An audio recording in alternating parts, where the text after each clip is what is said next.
Para sa dugang nga mga balita sa Bacolod City kag pila ka lugar sa Western Visayas, mangin kaupod ta si Adrian Prietos. Adrian?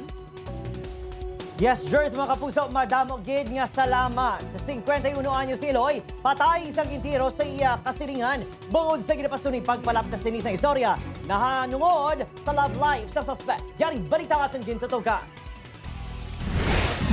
Sa nagtiro, tani madakpanan sa blakag nga payo mami bulay nga sa mga tao nga makakita siya tani manugid makatay informasyon sa mundo sa.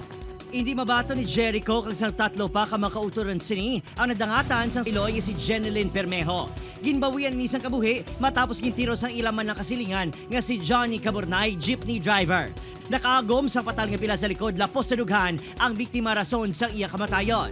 Natabong krimen diri sa Araw Relocation Site, Barangay Vista Alegre, Bacolod City. Desyembre pa kuno suno sa kapulisan, may ara na sa hindi pag-insendihan ng suspect kag ang biktima. Na-found out naton nga ang motibo gali sa suspect nga ginimo yung krimen is ginapasibangdan niya ining biktima nga among nagabantay sa iya ka naga-feed sa information pagkanto dito sa live-in partner sa suspect sa abroad.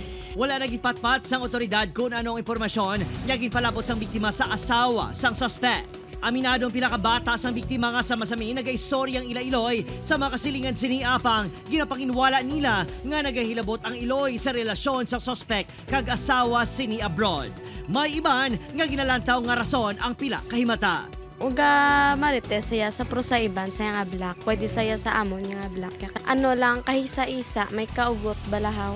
Amo na iya nga storya na nga may relasyon di na tuod ya. Ang ginambal nila nga may relasyon ng tiyo o kuno kag ang aring asawa yan kag ang bana yang nagtiro kay mama. That's why nga dos si mama ang